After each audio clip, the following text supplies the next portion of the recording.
പണ്ട് ഞാൻ ജനിച്ച ടൈമിലല്ല, ജനിക്കുമ്പോൾ എല്ലാവരും ഒറ്റയ്ക്കൊക്കെ തന്നെയാണ് വരുന്നത്. വളരെ റയറായിട്ടുള്ള 2-3 ഒറ്റയ്ക്ക് വരുന്നത്. Hello guys, welcome back to talks on vox by Revathi. ഇപ്പോൾ സമയം നോക്കിക്കഴിഞ്ഞാൽ 1:14 സൺഡേ ഏർലി മോർണിംഗ് ആണ് കേട്ടോ. വെളുപ്പാങ്കാലം, മേളം പരപരാൻ വെളുത്ത് തുടങ്ങുന്ന സമയം എന്നൊന്നും പറയാൻ പറ്റത്തില്ല. ഇരുട്ട് തന്നെയാണ് ഇപ്പോഴും. വർക്കിന് പോകാനുള്ള മൂഡും മനസ്സും ഒന്നും ഇല്ലാത്തത് കൊണ്ടും ബോഡിയിലും മനസ്സിലും സ്ട്രെങ്ത് ഇല്ലാത്തത് കൊണ്ടും ഒരു ലീവ് അങ്ങ് എടുത്തു. എന്താ ഏതാണെന്നും ചോദിച്ചു കഴിഞ്ഞാൽ കാരണം തന്നെ അറിയാൻ വയ്യാത്ത ഒരു വിഷമഘട്ടത്തിലാണ് ഞാൻ. കാരണം ഡിപ്രഷൻ്റെ ഏത് സ്റ്റേജിലാണ് ഞാൻ ഉള്ളതെന്ന് ചോദിച്ചു കഴിഞ്ഞാൽ എനിക്ക് യാതൊരു പിടുത്തവും ഇല്ല. രാവിലെ തൊട്ട് ഇത്രയും നേരവും ഞാൻ കരച്ചിലായിരുന്നു. എന്തിനാ കരയുന്നതെന്ന് ചോദിച്ചാൽ എനിക്കറിയില്ല. വെറുതെ കണ്ണ് നിറയുന്നു, കരയുന്നു, കണ്ണ് നിറയുന്നു, കരയുന്നു. ഇന്ന് ശരീരത്തിൽ നിന്ന് എത്രത്തോളം വാട്ടർ കണ്ടന്റും സോഡിയവും പുറത്തു പോയെന്ന് ചോദിച്ചാൽ എനിക്കറിയില്ല. തലയാണയോട് ചോദിച്ചാൽ തലയാണ കണക്കെടുത്ത് പറയേണ്ടി വരും. അങ്ങനത്തെ ഒരു അവസ്ഥയായിരുന്നു. ഒരു ബോക്സ് ടിഷ്യൂ തീർന്നു. അപ്പോൾ ഇതാണ് എൻ്റെ ഇന്നത്തെ സ്റ്റാർട്ടിങ് എന്ന് പറയുന്നത്. So what ever it is guys, എന്തൊക്കെ പ്രശ്നങ്ങൾ വന്നാലും നേരിടാൻ നമ്മൾ തനിച്ചേ ഉള്ളെന്നുണ്ടെങ്കിലും കൂട്ടത്തിൽ ആളുണ്ടെന്നുണ്ടെങ്കിലും പ്രശ്നം നമ്മുടേതാവുമ്പോൾ നമ്മൾ തന്നെയാണ് അത് സഫർ ചെയ്യേണ്ടത്. കൂടെ ഇനി ആരൊക്കെ ഉണ്ടെന്ന് പറഞ്ഞാലും ആരില്ലെന്ന് പറഞ്ഞാലും വേദന എന്ന് പറയുന്നത് നമുക്ക് മാത്രമേ അറിയത്തുള്ളൂ. അതിൻ്റെ ഡെപ്ത് എത്രത്തോളം ഉണ്ട്, അത് നമ്മളെ എത്രത്തോളം അഫക്റ്റ് ചെയ്തിട്ടുണ്ട് എന്നുള്ളത്. സോ എന്നെ സംബന്ധിച്ചിടത്തോളം പറയുകയാണെങ്കിൽ എനിക്ക് മുന്നിലും പിന്നിലും സൈഡിലും ഒന്നും ആരുമില്ല.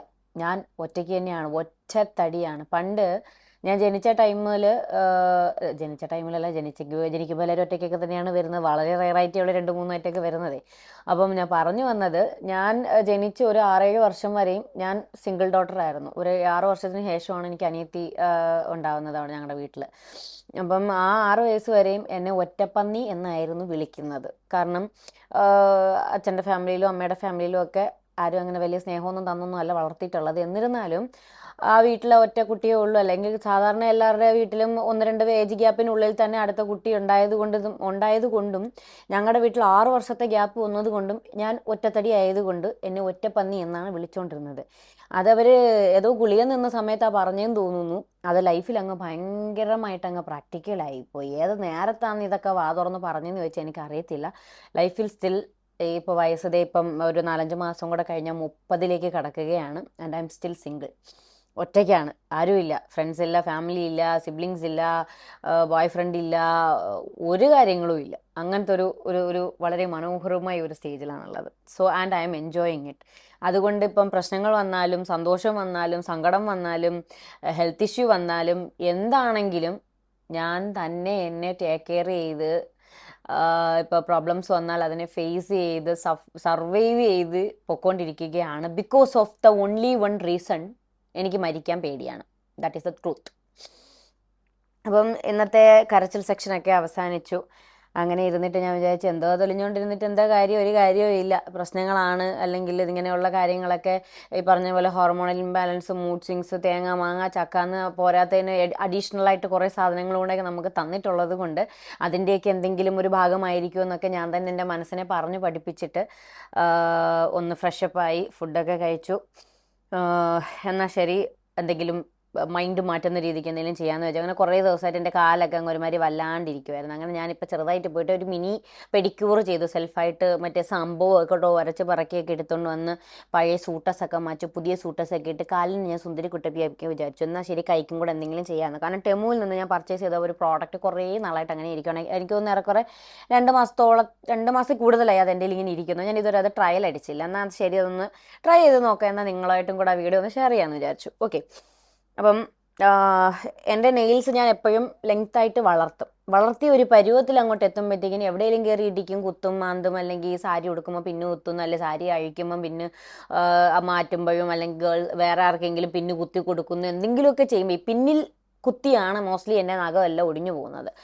അങ്ങനെ റീസെൻ്റ്ലി ഞാൻ ഇത്രയും ലെങ്ത്തിൽ എൻ്റെ 2 കൈയിലും നഖം ഇങ്ങനെ വളർത്തിക്കൊണ്ട് വന്നു. അബദ്ധത്തിന് ഏതോ ഒരു വീഡിയോ ചെയ്തപ്പോൾ ഞാൻ ഇങ്ങനെ കാണിച്ചു. 1-2 കമൻറ്റ് വന്നു, ഉള്ള നല്ല നെയിൽസ് എന്ന്. അതപ്പോഴേ ഞാൻ ഉറപ്പിച്ച് പോകുമെന്നുള്ളത്. അതുപോലെ തന്നെ പാർലറിൽ പിന്നെ പോയിട്ടുണ്ടായിരുന്നു വാക്സിങ് ഒക്കെ ചെയ്യാൻ വേണ്ടി. അപ്പോൾ അവിടെ ഉണ്ടായിരുന്ന മറ്റേ ഈ പെഡിക്യൂർ മണിക്കൂറൊക്കെ ചെയ്യുന്നൊരു പെണ്ണുമ്പിള്ള ഉണ്ടായിരുന്നു. അവരെൻ്റെ കൈ പിടിച്ച് വെച്ചിട്ട് റിയൽ നെയിൽസ് ആണോ എന്നൊരു 10 വട്ടം ചോദിച്ചു. അപ്പോഴേ ഞാൻ വിചാരിച്ചു കൺഫേം ഒന്നുപോലും നിലനിൽക്കത്തില്ല, ഒടിഞ്ഞു പോകുന്നു. എക്സാക്റ്റ് അതേപോലെ അന്ന് വന്ന് വൈകിട്ട് ആയില്ല, വന്ന് ഞാൻ ഇട്ടുകൊണ്ട് പോയ പാൻറ്റിൻ്റെ ബട്ടൺ ഔത്തപ്പോഴത്തേക്കിനും ഉണ്ട് അത് അതിൽ കയറി കുരുങ്ങി ഒടിഞ്ഞു പോയി. ഇത്തള്ളവരിൽ ആദ്യം ഒടിഞ്ഞു. അത് കഴിഞ്ഞപ്പോൾ ഈ ഫിംഗർ അങ്ങ് പോയി. ഇത് രണ്ടും ഇല്ലാതെ ഞാൻ ബാക്കി വെച്ചുകൊണ്ടിരുന്നിട്ട് കാര്യമുണ്ടോ? ഇല്ല. പിന്നെ ഞാൻ മൊത്തം അങ്ങ് വെട്ടി, 2 കൈയിലും വെട്ടിയിട്ട് ഇപ്പോൾ അത് വീണ്ടും വളർന്ന് ഈ ഒരു സ്റ്റേജിൽ നിൽക്കുവാണ്. എന്നാൽ അപ്പോൾ എനിക്ക് കുറച്ച് ലെങ്തി നെയിൽസ് ഉണ്ടെങ്കിൽ എൻ്റെ കൈ കാണാനൊരു ഭംഗിയുള്ളൂ, ഇല്ലെങ്കിൽ ഒരുമാതിരി ഒരു മൊട്ട കുന്ന് കണക്കാ ഇരിക്കുന്നത്. അപ്പോൾ ഈ അക്രിലിക് ജെൽ നെയിൽ എക്സ്റ്റൻഷൻ എന്ന് പറയുന്നൊരു സാധനമുണ്ട്. അത് അത്യാവശ്യം ലോങ് ലാസ്റ്റ് ചെയ്യുന്നൊരു ഇതാണ്. ഈ നമ്മൾ ഫേക്ക് നെയിൽസ് വെക്കുന്നതിനേക്കാൾ ഇത് കുറച്ചും കൂടെ കംഫർട്ടബിൾ ആണ്, കൺവീനിയൻ്റ് ആണ്. അതുകൊണ്ടാണ് ഞാനിത് ഒന്ന് ട്രയൽ അടിച്ച് നോക്കാമെന്ന് പറഞ്ഞിട്ട് അതിൻ്റെ മിനി പാക്കറ്റ്സ് ആണ് കേട്ടോ എടുത്തിട്ടുള്ളത്. അപ്പോൾ നമ്മുടെ ഈ പ്രോഡക്റ്റ് വാങ്ങുമ്പോൾ അതിനകത്ത് വരുന്നത് ഈ ഒരു 4 ഷെയ്ഡ്സിൽ വരുന്ന അക്രിലിക് ജെല്ലാണ് വരുന്നത്. ആ ജെല്ലിൻ്റെ കൂടെ തന്നെ 2 കോട്ട്സ് വരുന്നുണ്ട്. ഒന്ന് ബേസ് കോട്ടും ഒന്ന് ടോപ്പ് കോട്ടുമാണ് വരുന്നത്. പിന്നെ വന്നിട്ട് നമുക്ക് ഈ ഒരു നെയിൽസ് ഇങ്ങനെ വരുന്നുണ്ട്. ഇത് സംഭവം നമ്മുടെ കറക്റ്റ് മെഷർമെൻറ്റ്, നെയിലിൻ്റെ മെഷർമെൻറ്റ് അറിയാനും ഇതിൽ നമുക്ക് എത്ര ലെങ്ത്തിൽ ആണ് നമുക്ക് നെയിൽ വേണ്ടുന്നതെന്നുള്ളത് ഫിക്സ് ചെയ്യാൻ വേണ്ടിയിട്ടാണ്. അതായത് ജെൽ ഇതിൽ അപ്ലൈ ചെയ്തിട്ട് നമ്മുടെ നെയിൽസിൽ ഫിറ്റ് ചെയ്ത് അതിൻ്റെ ഒരു ഇത് തിക്നെസ് ഒക്കെ നമുക്ക് അറേഞ്ച് ചെയ്യാനും കാര്യങ്ങൾക്കൊക്കെ വേണ്ടിയിട്ടുള്ളതാണ് ഈ ഒരു നെയിൽ മെഷർമെൻറ്റ് ടേപ്പ് എന്നൊക്കെ വേണമെങ്കിൽ പറയാം, ആ ഒരു സംഭവം ഉള്ളത്. പിന്നെ ഇതിൻ്റെ കൂടെ തന്നെ ഒരു നെയിൽ ഫയലർ വരുന്നുണ്ട്. ഇത് ശുദ്ധ വേസ്റ്റാണ്, കാരണം ഇത് വെച്ചിട്ട് നെയിൽ ഫയൽ ചെയ്യാനൊന്നും പറ്റത്തില്ല. കാരണം അത്രയ്ക്ക് ഒരു യൂസ്ലെസ് ആയിട്ടുള്ളൊരു സാധനം ഇത്. ഞാനിതൊക്കെ ചെയ്തു നോക്കി, ഒരു കാര്യമില്ല. നമ്മൾ ഇതിനെ മുകളിൽ ഒരുമാതിരിയില്ല ചെറിയൊരു തരിതരിപ്പ് പോലത്തെ ഒരു സെറ്റപ്പ് ഉണ്ട്. പക്ഷേ ഇതിങ്ങനെ നമ്മൾ നഖത്തിൽ ഉരയ്ക്കുമ്പോൾ ഈ സംഭവം ഇളകി പോവുകയാണ്, അല്ലാതെ നഖത്തിന് വേറെ പ്രത്യേകിച്ച് മാറ്റമൊന്നും വരുന്നില്ല. So this is A useless product. അപ്പം ഇത് നിങ്ങൾ വേറെ നമ്മുടെ നോർമലി നെയിൽ കട്ടറിനകത്തൊക്കെ വരത്തില്ലേ, അങ്ങനത്തെ ഈ ഇങ്ങനത്തെയൊക്കെ സാധനം നമ്മുടെ സെപ്പറേറ്റ് നെയിൽ ഫയലർ ഉണ്ടെങ്കിൽ അത് വെച്ച് ചെയ്യുന്നതായിരിക്കും കുറച്ചും കൂടെ ബെറ്റർ എന്ന് തോന്നുന്നു. പിന്നെ ഈ ഒരു ക്ലിപ്പ് വരുന്നുണ്ട്. ഈ ക്ലിപ്പ് എന്തിനാണെന്ന് ചോദിച്ചു കഴിഞ്ഞാൽ നമ്മൾ ഈ നെയിൽ ഇങ്ങനെ ഫിറ്റ് ചെയ്യത്തില്ലേ, ഫിറ്റ് ചെയ്തിട്ട് അതിൽ ആ ജെല്ല് അപ്ലൈ ചെയ്തിട്ട് ഈ ഒരു ഇത് വെച്ച് ഇങ്ങനെ സപ്പോർട്ട് ചെയ്ത് വെച്ച് കഴിഞ്ഞാൽ അത് കുറേ നേരം, കുറച്ച് നേരത്തേക്ക് അങ്ങനെ ഇരിക്കും. അതിന് ശേഷം നമുക്ക് നെയിൽ ഇങ്ങനെ ഇളക്കാൻ പറ്റും. അങ്ങനെയാണ് ഇതിൻ്റെ സെറ്റപ്പ്. പിന്നെ വന്നിട്ട് ഈ ഒരു nail nail cleaner slip solution എന്ന് പറഞ്ഞിട്ടൊരു സാധനം വരുന്നുണ്ട്. അത് ഈ നെയിൽസ് ക്ലീൻ ഒക്കെ ചെയ്യാൻ വേണ്ടിയിട്ടുള്ളൊരു സൊല്യൂഷനാണ് വരുന്നത്. ആൻഡ് ദെൻ ഈ ഒരു UV ലൈറ്റ്, ആ ഒരു സാധനം, അതായത് നമ്മുടെ എന്താണ് UV LED നെയിൽ ലാമ്പ്. ഇത് മറ്റേ നെയിൽ പോളിഷ് അല്ലെങ്കിൽ ഈ ഒരു ജെൽ അപ്ലൈ ചെയ്തിട്ട് അത് ഡ്രൈ, അത് നമ്മുടെ നോർമൽ നെയിൽ പോളിഷ് പോലെ അത് നോർമൽ എയറിൽ ഡ്രൈ ആവില്ല. സോ ഇത് വെച്ച് ഇതിൻ്റെ ഒരു ഹീറ്റ് അല്ലെങ്കിൽ ആ ഒരു ലൈറ്റ് വന്നാൽ മാത്രമേ അത് പ്രോപ്പറായിട്ട് നമുക്ക് എന്താണ് ഡ്രൈ ആയി കിട്ടത്തുള്ളൂ. ആൻഡ് നെക്സ്റ്റ് വന്നിട്ട് ഇത് എന്ത് എക്യുപ്മെൻ്റ് എന്ന് എനിക്കറിയാൻ മേല. എന്നാടാ ഇത്? ഓക്കെ, നമ്മൾക്ക് ജെല്ല് നമ്മൾ അപ്ലൈ ചെയ്യില്ല, ഈ ഒരു നെയിൽ മെഷർമെൻ്റല്ലേ, ഈ സംഭവത്തിൽ അപ്ലൈ ചെയ്തിട്ട് ഇത് വെച്ചിട്ട് ഇങ്ങനെ നമ്മൾ തടവി കൊടുത്ത് ഇങ്ങനെ നിൽക്കി വേണം അതിൻ്റെ ലെങ്ത്ത് വിട്ടുമൊക്കെ നമ്മൾ അഡ്ജസ്റ്റ് ചെയ്യാൻ വേണ്ടിയിട്ടുള്ള. അപ്പോൾ അതിന് വേണ്ടിയിട്ടുള്ള ഒരു സംഭവം, അത് സംഭവമേ ഗുയ. ഇത് വന്നിട്ട് ക്യൂട്ടിക്കിൾസ് പുഷറാണ്. ഇത് വെച്ചിട്ട് ഇങ്ങനെ നമ്മുടെ ക്യൂട്ടിക്കിൾസ് ഒക്കെ പുറകോട്ടൊക്കെ ഇങ്ങനെ കുത്തി കൊടുത്തിട്ട് നെയിൽസ് അത്യാവശ്യം കുറച്ച് വലുതാക്കിയിട്ട് വേണം നമ്മൾ എന്ത് ചെയ്യാൻ, ഇതൊക്കെ അപ്ലൈ ചെയ്ത് കൊടുക്കാൻ വേണ്ടിയിട്ട്. അപ്പം ഇത്രയും പ്രോഡക്ട്സിൻ്റെയോടൊപ്പം തന്നെ വരുന്നത് ഈ ഒരു അതിൻ്റെ എന്താ പറയുക, user notice. Okay, user menu എന്ന് പറയുന്നൊരു സംഭവം ഇത് വരുന്നുണ്ട്. അപ്പോൾ ഇതിൽ വ്യക്തമായിട്ട് കൊടുത്തിട്ടുണ്ട്, സ്റ്റെപ്പ് ബൈ സ്റ്റെപ്പായിട്ട് 1 2 3 എന്ന് പറഞ്ഞിട്ട് സ്റ്റെപ്പ് എല്ലാം കറക്റ്റായിട്ട് കൊടുത്തിട്ടുണ്ട്. അപ്പോൾ ഇത് വെച്ചിട്ട് വേണം ചെയ്യാനായിട്ട്. അങ്ങനെ ഞാൻ ആ ഒരു പരീക്ഷണത്തിലേക്ക് കടക്കാനുള്ള തയ്യാറെടുപ്പിലാണ് ഗൈസ്. എന്തായിരുന്നാലും വെറുതെ ഇരിക്കുവാണ്. രാത്രി ഉറങ്ങാതെ ഇരുന്ന് ശീലിച്ചത് കൊണ്ട് ഉറങ്ങാൻ കിടന്നാൽ എനിക്ക് ഉറക്കം വരത്തില്ല. മൂവി എന്തെങ്കിലും കാണാമെന്ന് വിചാരിച്ചു ഓക്കെ ശരി, കൈ ഇങ്ങനെ കുറേ ദിവസമായിട്ട് ഇങ്ങനെ ഒരുമാതിരി വെറുതെ കിടക്കുന്ന എന്തെങ്കിലും ചെയ്യാമെന്ന് വിചാരിച്ചു. And here are some nail polish. ഇതും ഞാൻ ടെമ്മുവിൽ നിന്ന് തന്നെ വാങ്ങിച്ചതാണ്. എനിക്ക് ഭയങ്കര ഫ്ലൂറസൻ്റ് കളർ പോലത്തെ സെറ്റപ്പൊക്കെ എനിക്ക് ഭയങ്കര ഇഷ്ടമാണ് കേട്ടോ, അങ്ങനെ ഞാൻ വാങ്ങിച്ചതാണ്. Here are 2 3 4 5 6 colours available. ഇതൊക്കെ ലൈക്ക് നമ്മൾ നോർമൽ ലൈറ്റിലൊരു കളറും നൈറ്റിൽ ഒരുമാതിരി നിയോൺ ലൈറ്റ് പോലെ റിഫ്ലക്റ്റ് ആവുന്ന കൈൻഡ് ഓഫ് ആണെന്നാണ് എൻ്റെ ഒരു വിശ്വാസം. ഞാൻ അങ്ങനെ ഒരു ഡിസ്ക്രിപ്ഷൻ വായിച്ചിട്ടാണ് ഈ സാമാനം വാങ്ങിച്ചത്. ഇത് എത്രത്തോളം വർക്കൗട്ട് ആവും എന്ന് എനിക്കറിയില്ല, നമുക്കതൊന്ന് ട്രയൽ ചെയ്ത് നോക്കാം. സോ ഫസ്റ്റ് ഞാൻ എൻ്റെ നെയിൽസ് ഒക്കെ ഒന്ന് ഫയൽ ചെയ്യാം. ഓക്കെ ഗൈസ്, അപ്പോൾ ഞാൻ നെയിലെല്ലാം നല്ല രീതിക്ക് ഇങ്ങനെ അതിൻ്റെ ഷൈനിങ് ഒക്കെ പോയിട്ട് ഇങ്ങനെ കറപറാന്നാക്കിയിട്ടുണ്ട്. ഇനി ഇത് എൻ്റെ ഒരു നെയിൽ കിറ്റിനകത്തുള്ള ഒരു സ്പാച്ചുലയാണ്. സ്പാച്ചുല അല്ല, ക്യൂട്ടിക്കൽ പുഷർ. ഓക്കെ, ഞാൻ അത് വെച്ചിട്ടാണ് പിന്നെ ക്യൂട്ടിക്കിൾസ് ഒന്ന് പുഷ് ചെയ്ത് കൊടുക്കുന്നുണ്ട്. ക്യൂട്ടിക്കിൾസ് എന്ന് പറയുമ്പോൾ നമ്മുടെ ഈ നഖം വളർന്നു വരുന്ന ഏരിയ ഉണ്ടല്ലോ, അതിനെയാണ് ക്യൂട്ടിക്കിൾസ് എന്ന് പറയുന്നത്. ഇതിപ്പോൾ നമ്മൾ കുറച്ച് നനച്ചിട്ടൊക്കെ ചെയ്യുകയാണെന്നുണ്ടെങ്കിൽ കുറച്ചുകൂടെ വൃത്തിക്ക് വരും. അത് വേണമെങ്കിൽ നമുക്ക് ചെറിയൊരു കത്രിക പോലത്തെ ഒരു സെറ്റപ്പ് ഉണ്ട്, അത് വെച്ചിട്ട് നമുക്കിതിങ്ങനെ എന്ത് ചെയ്യാൻ പറ്റും, കട്ട് ചെയ്തൊക്കെ കളയാൻ പറ്റും. അപ്പോൾ കുറച്ചും കൂടെ നെയിലിന് വലിപ്പമൊക്കെ തോന്നിക്കും. കുറച്ച് സ്പേസ് കിട്ടാൻ വേണ്ടിയിട്ടാണ് നമ്മുടെ നെയിൽസിൻ്റെ അവിടെ ഇങ്ങനെ കുറച്ച് സ്പേസ് കിട്ടാൻ വേണ്ടിയിട്ടാണ്. സോ ഇതാണ് ക്യൂട്ടിക്കിൾ. കണ്ടോ, ഇങ്ങനെ ഇരിക്കും. അപ്പം ഞാൻ ബാക്കിയുള്ള നെയിൽസും കൂടെ ചെയ്യാം. ക്യൂട്ടിക്കിൾസൊക്കെ അകത്തോട്ട് തള്ളിന് ശേഷം എൻ്റെ ഈ ഒരു കുഞ്ഞു സുനയുണ്ട്, അത് വെച്ചിട്ട് നമ്മൾ ജസ്റ്റ് അതിൻ്റെ ഉൾഭാഗം ഒന്ന് ജസ്റ്റ് ഒന്ന് ക്ലീൻ ചെയ്ത് കൊടുക്കുക. കാരണം നമ്മൾ ഈ ഇതിനകത്ത് എന്തെങ്കിലും വേസ്റ്റ് അങ്ങനെ നമ്മുടെ അതായത് നെയിൽസിൻ്റെ തന്നെ എന്തെങ്കിലും പൊടിയൊക്കെ ഇരുന്ന് കഴിഞ്ഞാൽ മേ ബി എന്തെങ്കിലും ഇൻഫെക്ഷനൊക്കെ വരാൻ ചാൻസസ് ഉള്ളത് കൊണ്ട് നമ്മൾ അതൊന്ന് ക്ലീൻ ചെയ്തേക്കുക കേട്ടോ. ഓയേ, കാണാൻ പറ്റുന്നുണ്ടല്ലോ അല്ലല്ലോ. കാരണം എനിക്ക് കണ്ണും മണിയൊന്നും കണ്ടുകൂടാ. നിങ്ങൾക്ക് ഇതൊക്കെ കാണാൻ പറ്റുന്നുണ്ടോ എന്നുള്ള കാര്യം എനിക്കറിയത്തില്ല ഗൈസ്. ഇത് ഞാനൊരു ട്രയൽ എന്ന രീതിക്കാണ് ചെയ്യുന്നത്. എല്ലാം ഞാൻ പരീക്ഷണ അടിസ്ഥാനത്തിലാണ് ഞാൻ ചെയ്യുന്നത്. എത്രത്തോളം അത് വർക്കൗട്ടാവും സക്സസ് ആവും എന്നുള്ളതിനെ കുറിച്ചൊന്നും എനിക്ക് യാതൊരു പിടുത്തവും ഇല്ല. നമുക്ക് എന്തായാലും നോക്കാം. ഓക്കെ, അപ്പം നെയിൽ പ്രപ്പിംഗ് ഒക്കെ നമ്മൾ കഴിഞ്ഞു. ഇതിന് ശേഷം നമുക്ക് ഇനി എന്ത് ചെയ്യാമെന്ന് വെച്ച് കഴിഞ്ഞാൽ നെയിൽസ് അളവ് മെഷർ നമുക്ക് ചെയ്യാം. എന്നിട്ട് ആ ഒരു ഇതിലാണ് നമ്മൾ എന്ത് ചെയ്യേണ്ടത്, ഇതൊക്കെ അപ്ലൈ ചെയ്യേണ്ടതും ഇത് ചെയ്യേണ്ടതും ഒക്കെ. അപ്പം നമുക്ക് തള്ള വിരലിൽ നിന്ന് തുടങ്ങാം. ഇത് ചെറുതാണ്, നമുക്കിത് നോക്കാം.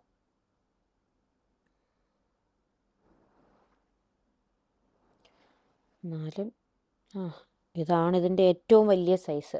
ഇനി തള്ളവിരലെ നെയിൽ അത്യാവശ്യം നല്ല വലിപ്പമുണ്ട്, അതുകൊണ്ട് വീതിയുണ്ട്, അതുകൊണ്ട് ഇത് സെറ്റ് ആവത്തില്ല. എന്നാലും ഓക്കെ എന്നുള്ളൊരു സംഭവമായിട്ട് നമുക്ക് ഈ ഒരു നെയിലാണ് കിട്ടിയേക്കുന്നത്.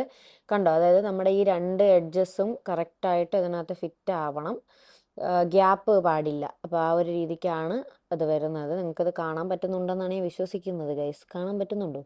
ഹുഹു. അപ്പോൾ അതുപോലെ നമുക്ക് ഓരോ നെയിൽസും നമുക്ക് സെലക്ട് ചെയ്യണം. ഓക്കെ, അപ്പം ഇത് വന്നിട്ട് എൻ്റെ തമ്പനെയിൽ ഇളകി വാ, മേരാ തമ്പനെയിൽ മിൽ ഗയാ ഗൈസ്. ദേ കണ്ടോ, look at this fits well. കണ്ടോ, ഇതിൽ നമ്മൾ അപ്ലൈ ചെയ്തിട്ട് ഇങ്ങനെ വെച്ച് കഴിഞ്ഞാൽ കറക്റ്റായിട്ട് അതിൻ്റെ രണ്ട് സൈഡിലും മുകളിലത്തെ ഭാഗത്തും ഇങ്ങനെ കറക്റ്റായിട്ട് വരും. ഓക്കെ, അപ്പോൾ നമ്മൾ തള്ള വിരൽ സെലക്ട് ചെയ്തതുപോലെ ബാക്കിയുള്ള ഫിംഗേഴ്സും കൂടെ ഞാനൊന്ന് സെലക്ട് ചെയ്ത് കാണിച്ചു തരാം. അപ്പം എന്താ പറയുക, നമ്മുടെ ഇത് ഒരുവിധം ഉണങ്ങിയിട്ടുണ്ട് ബേസ് കോട്ട്. ഇനി നമുക്കിതിനകത്ത് ഇത് അപ്ലൈ ചെയ്ത് കൊടുക്കാം. ഓക്കെ, അല്ലേ വേണ്ട, നമുക്ക് നമ്പർ 1 തന്നെ എടുക്കാം. ഇതെന്താ അവസ്ഥയെന്ന് അറിയുമല്ലോ. Okay, this is not open yet. Okay, number 1 വന്നിട്ട് ലുക്ക് അറ്റ് ദിസ്, ഒരു ലൈറ്റ് പിങ്കിഷ് ഷെയ്ഡ് തന്നെയാണ് അതും വരുന്നത്. സോ ഇത് നമുക്ക് ആക്ച്വലി ഇതിങ്ങനെ സ്പാച്ചുലൽ എടുത്തിട്ട് അപ്ലൈ ചെയ്യണം എന്നൊക്കെയാണ്. എന്താണ് നമുക്ക് നോക്കാം. സ്പാച്ചുല ഇല്ലെങ്കിൽ നമുക്ക് അപ്ലൈ ചെയ്യാം, ഒന്നും സീനൊന്നുമില്ല. ഇതിങ്ങനെ ഒരു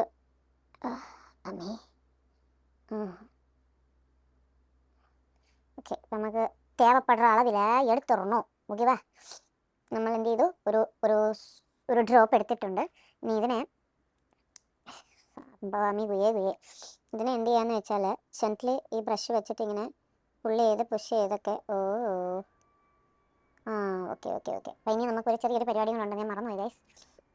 എന്താണെന്ന് ചോദിച്ചു കഴിഞ്ഞാൽ ഇതിൻ്റെ ഈ ലിക്വിഡ് വന്നിട്ട് ഇത് നമ്മളിപ്പോൾ ജെല്ല് എടുത്തില്ലേ, അതിനെ വന്നിട്ട് ഇതാക്കാൻ വേണ്ടിയിട്ടുള്ളതാണ്. അതായത് ഒന്ന് സ്മൂത്ത് ആക്കാൻ വേണ്ടിയിട്ടുള്ള ഒരു ലിക്വിഡാണിത്. ഇതിന് പകരം നമുക്ക് സ്പിരിറ്റ് അങ്ങനത്തെയൊക്കെ ആ ഒരു ആൽക്കഹോൾ കണ്ടന്റ് വരുന്ന പ്രോഡക്ട്സ് യൂസ് ചെയ്യാൻ പറ്റുന്നതാണ്.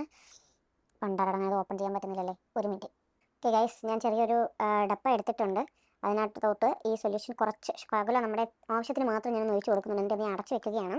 ഇനി നമുക്ക് എന്താണ് ചെയ്യേണ്ടതെന്ന് ചോദിച്ചു കഴിഞ്ഞാൽ എഗെയിൻ ടേക്ക് ദാറ്റ് ആൻഡ് ആ സൊല്യൂഷനിൽ മുക്കുക. ബ്രഷ് ഡിപ്പ് ചെയ്തതിന് ശേഷം അത് വെച്ചിട്ട് നമ്മൾ എന്ത് ചെയ്യുക, ഇതിനെ നന്നായിട്ടൊന്ന് ഇത് ചെയ്ത് കൊടുക്കുക. കണ്ടോ, അപ്പോൾ സ്മൂത്തായിട്ട് അത് മൂവ് ആവുന്നുണ്ട്. അപ്പോൾ നമുക്ക് എത്ര ലെങ്ത്തിൽ എത്ര വിത്തിലൊക്കെയാണ് വേണ്ടതെന്ന് വെച്ചാൽ അത് ഈവനായിട്ട് നമ്മൾ അതിനെ അറേഞ്ച് ചെയ്യുക. അതാണ് നമ്മുടെ ഏറ്റവും ടാസ്ക് ഉള്ള സെക്ഷൻ എന്ന് പറയുന്നത്. കാരണം ഇത് ഈവനായിട്ട് ചെയ്തില്ല, പ്രോപ്പറായിട്ട് ചെയ്തില്ല എന്നുണ്ടെങ്കിൽ അത് പൊങ്ങിയും താന്നും ഒരുമാതിരി കുണ്ടും കുഴിയും പോലെയൊക്കെ ഇരിക്കും.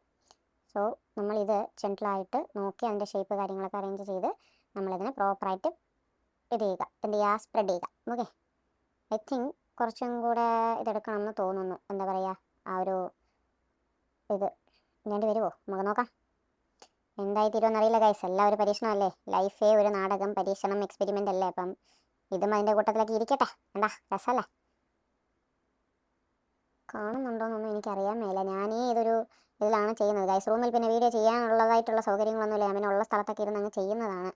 ഓക്കെ, കുറേ കാര്യങ്ങൾ ഞാൻ പഠിക്കാനുണ്ട് ഗൈസ്. ലൈറ്റ് അറേഞ്ച്മെൻറ്റ്സ് അങ്ങനെ ഇങ്ങനെയൊക്കെയുള്ള കുറേ കാര്യങ്ങളൊക്കെ എനിക്ക് ഇതുവരെ വലിയ പിടുത്തമൊന്നും ഇല്ല. ഞാൻ എന്തൊക്കെ ഒരു ഊഹം വെച്ചിട്ടൊക്കെ അങ്ങോട്ട് ചെയ്യുന്നതാ. കാട്ടിക്കൂട്ടലുകളാണ് എല്ലാം. ഓക്കെ, ഐ തിങ്ക് ഇത് കുറച്ച് തിന്നായിട്ടാണ് ഇരിക്കുന്നത്. നമുക്ക് കുറച്ചും കൂടെ അപ്ലൈ ചെയ്ത് കൊടുക്കാം ഈ ഒരു ഫോം ജെൽ. ഇത് മതിയാവോ?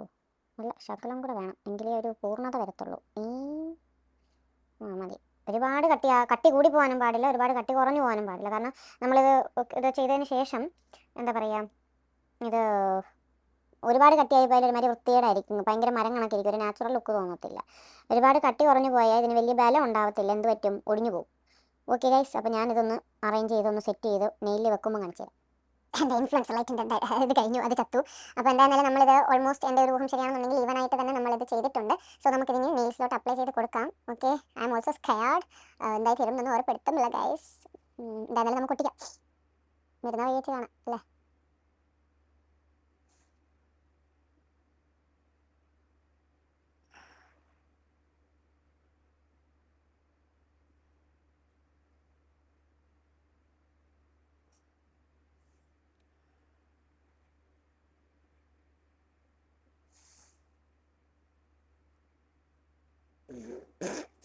കൊള്ളാവുന്ന ലക്ഷണമൊക്കെ ഞാൻ കാണുന്നുണ്ട്. ഹോപ്പ്ഫുള്ളി ഞാനത് ഉണക്കിയിട്ട് വരാം ഗൈസ്. അങ്ങനെ കണ്ടപ്പോൾ അതിനെ ഒട്ടിച്ചിറക്കി വെച്ചു. നമുക്കിത് കുറച്ച് ചൂട് കൊടുക്കാം. ഇത് ഉണങ്ങിയതിന് ശേഷം ഈ നെയിൽ നമ്മൾ റിമൂവ് ചെയ്യണം. റിമൂവ് ചെയ്തിട്ട് ഇതിനെ വീണ്ടും ഷേപ്പ് ചെയ്യണം. മെനക്കെട്ട പരിപാടിയായി. നെയിലാർട്ട് നെയിൽ എക്സ്റ്റൻഷനൊക്കെ ചെയ്യാൻ വേണ്ടിയിട്ട് പോയിട്ട് പൈസ കൊടുക്കുമ്പോൾ എന്തോരം കാശാണ് കൊടുക്കുന്നതെന്നുള്ളൊരു മൈൻഡ് സെറ്റൊക്കെ നമുക്ക് ഇടയ്ക്ക് തോന്നാറില്ല. ആ തോന്നൽ ഇതോടുകൂടി അങ്ങ് മാറിക്കിട്ടും, കഴപ്പങ്ങ് മാറി. ഇത് അവിടെ പോയി ഇങ്ങനെ കൈയും കൊടുത്തിട്ടെങ്കിൽ ആളെ പറഞ്ഞ് പിന്നെ ഫോണും തോണ്ടി പാട്ടും കെട്ടിരുന്നാൽ മതി, അവരെന്നെല്ലാം ചെയ്തോളും. ഇതിപ്പോൾ സ്വന്തമായിട്ട് ചെയ്യുമ്പോഴാണ് അതിൻ്റെ ഒരു ബുദ്ധിമുട്ടേ മനസ്സിലാവുന്നത്. എനിവേ സംഭവം എനിക്ക് ഇഷ്ടപ്പെട്ടു, കൊള്ളാം, പരിപാടി കൊള്ളാം, ഇഷ്ടപ്പെട്ടു. എനിവേ ഇതെന്തായി തീരുമെന്നൊന്നും അറിയത്തില്ല. I M waiting for the final results. ഞാൻ എന്തായാലും ഇതുപോലെ തന്നെ ബാക്കി എല്ലാ വിരലും ചെയ്തതിന് ശേഷം മാത്രമേ സ്ക്രീനിന് മുന്നിലേക്ക് വരത്തുള്ളൂ. ഇത് എത്രത്തോളം വർക്കൗട്ട് ആവും എന്തായാലും ഒരു പിടുത്തമില്ല. I am also eagerly waiting with curiosity guys, curiosity. ഉള്ള യു വി ലൈറ്റൊക്കെ അടിച്ച് ഉള്ള കണ്ണും കൂടെ അടിച്ച് പോത്തേ ഉള്ളൂ. കണ്ടപ്പോൾ കാണിച്ച് പറക്കി വെക്കുന്നുണ്ട് ഞാൻ. എന്താണെന്നൊരു പിടുത്തം കിട്ടുന്നില്ല. എന്തായാലും ഞാൻ നോക്കട്ടെ ഗൈസ്. എനിക്ക് പിന്നെ ക്ഷമ എന്ന് പറയുന്ന സാധനം തീരെയില്ല. എന്തായി അറിയാനുള്ള ഒരു ഇതാണ്. മറ്റേ പണ്ടാരൻ്റെ പറഞ്ഞ എനിക്ക് തെങ്ങ് നട്ടിട്ട് വിളിച്ചോന്ന് അറിയാൻ വേണ്ടി ഡെയിലി കുഴിച്ചിട്ട് ഞാൻ നോക്കത്തില്ല വേര് വന്നു. അതുപോലത്തെ ഒരു സംഭവമാണ് ഞാൻ. ഒരു പേഷ്യൻസ് അല്ലെങ്കിൽ ഒരു വെയിറ്റ് ചെയ്യാനുള്ളൊരു ഇതൊന്നും എനിക്കില്ല. ഇതൊരുവിധം ഉണങ്ങിയതിന് ശേഷം നമ്മൾ പതുക്കെ ഇങ്ങനെയൊക്കെ ഒന്ന് പ്രസ് ചെയ്ത് കൊടുത്തു കഴിഞ്ഞാൽ, അതായത് ഇങ്ങനെയൊക്കെ ഒന്ന് മൂവ് ചെയ്ത് കൊടുത്തു കഴിഞ്ഞാൽ ദേ ഈ ഒരു നെയിൽ നമുക്ക് ഇളക്കിയെടുക്കാൻ പറ്റും. ഇളക്കിയെടുത്തതിന് ശേഷമാണ് ഇനി ബാക്കി കയ്യാങ്കളികൾ. ബാക്കി ഇനി ഇതൊന്നും കൂടെ നല്ലതുപോലെ എന്ത് ചെയ്യുക, ഉണക്കി കൊടുക്കണം. ഇവിടെ ചെറിയൊരു ഗ്യാപ്പ് ഉണ്ട് ഗൈസ്, അവിടെ എനിക്ക് കുറച്ചുകൂടെ ഇത് അപ്ലൈ ചെയ്ത് കൊടുക്കണം, സോനോഗ്രാഫി. സംഭവം വർക്കാവുന്നുണ്ട് കേട്ടോ. അതെൻ്റെ നോക്കിയേ, നെയിൽസ് ആ ഒരു ഇതിൽ വന്നോ, കണ്ടോ ഹൈ കൊള്ളാല്ലേ, എനിക്കിഷ്ടപ്പെട്ടു. സജഷൻ ഉണ്ട് ഗൈസ്, ഇത് ചെയ്യുമ്പോഴത്തേക്കിനും നിങ്ങൾ മാക്സിമം എന്തെങ്കിലും എന്താ പറയുക, ഈ ഗ്ലൗ എന്തെങ്കിലുമൊക്കെ ഇട്ടിട്ട് ചെയ്യാൻ നോക്കണം. കാരണം ഇത് ഭയങ്കര സ്റ്റിക്കി കാര്യങ്ങളൊക്കെയാണ്, ആൽക്കഹോൾ എന്താണ്ടൊക്കെ സംഭവമാണ്. സോ ഈ അലർജി കാര്യങ്ങളൊക്കെ ഉള്ളവരാണെന്നുണ്ടെങ്കിൽ be careful guys. Okay, look at this how stick like strong is this എന്നുള്ളത്. അനങ്ങുന്നില്ല ഗൈസ്. ഇതേ നോക്കിയേ, നല്ല സ്ട്രോങ് ആയിട്ട് വന്നിട്ടുണ്ട്. ഇത് കുറച്ചും കൂടെ ഒന്ന് ഡ്രൈ ആവാനുണ്ട്. ഡ്രൈ ആയതിനു ശേഷം നമുക്ക് നെയിൽ ഫയലറൊക്കെ വെച്ചിട്ട് ഇത് ഫയൽ ചെയ്ത് നമുക്ക് ആവശ്യമുള്ള ഷേപ്പിലൊക്കെ ആക്കാം. ഇതിൻ്റെ മുകളിൽ നമുക്ക് വേണമെങ്കിൽ നെയിൽ പോളിഷ് അപ്ലൈ ചെയ്യാം, അല്ലെങ്കിൽ നെയിലായിട്ട് എന്തെങ്കിലും ചെയ്യണമെങ്കിൽ ചെയ്യാം. So this is a must buy product girls. Seriously you will not regret. But നമ്മൾ കുറച്ച് ടൈം ഇതിന് വേണ്ടിയിട്ട് സ്പെൻഡ് ചെയ്യണം. ലൈക്ക് നമുക്കൊരു പേഷ്യൻസ് വേണം ഇത് ചെയ്ത് കംപ്ലീറ്റ് ചെയ്യാനുള്ള. അതായത് നമ്മളൊരു നെയിൽ ഗ്രോ ചെയ്യുന്നത് പോലെ അതിന് നമ്മൾ കൊടുക്കുന്ന ഒരു ടേക്കിംഗ് കെയർ പോലെ തന്നെ ഇതിന് നമ്മൾ കുറച്ച് ടൈം സ്പെൻഡ് ചെയ്ത് കഴിഞ്ഞാൽ നമുക്ക് ഒരു നാച്ചുറൽ ഫിനിഷിങ് തന്നെ ഉള്ള ഒരു നെയിൽ എക്സ്റ്റൻഷൻ നമുക്ക് ചെയ്യാൻ പറ്റും. ലൈക്ക് ഞാൻ വാങ്ങിച്ചതിൽ എനിക്ക് പ്രൊഡക്റ്റ് ആയിട്ടെന്ന് തോന്നുന്ന അടുത്ത ഒരു പ്രോഡക്റ്റ് ഇതാണ് guys. Seriously I am just loved with this one. Oh look at this, like ഒരു നാച്ചുറൽ നെയിൽ ഗ്രോ ചെയ്തിട്ട് അല്ലെങ്കിൽ നെയിൽ പോളിഷ് ഇട്ട തന്നെ ഒരു എഫക്റ്റ് ഇല്ലേ. ഇത് കുറച്ചും കൂടെ ഞാനൊന്ന് ഫയൽ ചെയ്തിട്ടൊന്ന് ഷേപ്പ് ചെയ്ത് കഴിഞ്ഞാൽ നല്ല ഭംഗി ഉണ്ടാവും കാണാൻ. ഇത് സ്ട്രോങ് ആണ്, ഒടിഞ്ഞു പോവില്ല. അതുപോലെ തന്നെ വെള്ളം നനഞ്ഞു എന്ന് പറഞ്ഞ് ഇളകി വരാം. നമ്മുടെ ഫേക്ക് നെയിൽസ് ആണെന്നുണ്ടെങ്കിൽ ഗ്ലൂവിൻ്റെ ഒരു കാലാവധി വളരെ കുറവായിരിക്കും, കുറവ് ടൈമിലായിരിക്കും. അപ്പം അതെന്ത് ചെയ്യും, വെള്ളം ഒരുപാട് നമ്മൾ ഇതാക്കി കഴിഞ്ഞാൽ അത് ഇളകി വരും. പക്ഷെ ഇത് അങ്ങനെയും വരില്ല guys. This is A must buy product girls and must try it. അപ്പം ഇതുപോലത്തെയുള്ള കൂടുതൽ ക്രേസി ആൻഡ് യൂസ്ഫുൾ വീഡിയോസുമായിട്ട് ഞാൻ വരുന്നതായിരിക്കും. അതുവരെയ്ക്ക് സ്റ്റേ ട്യൂൺ ഗൈസ്. അപ്പോൾ ഈ വീഡിയോ നിങ്ങൾക്ക് ഇഷ്ടപ്പെട്ടാൽ മറക്കാതെ നിങ്ങളുടെ ഗേൾ ഫ്രണ്ട്സിനൊക്കെ ഒന്ന് സജസ്റ്റ് ചെയ്യുക, ഷെയർ ചെയ്യുക, ആൻഡ് നിങ്ങളുടെ വാല്യുബിൾ കമൻസ് ഒക്കെ ഒന്ന് കമൻറ്റ് ചെയ്ത് പറയുക. പ്രോഡക്റ്റിൻ്റെ ലിങ്ക് വേണമെന്നുണ്ടെങ്കിൽ ലിങ്ക് ഒന്ന് കമൻറ്റ് ചെയ്യുക. Bye bye. This is me Revathi signing off from talks on vox by Revathi. By.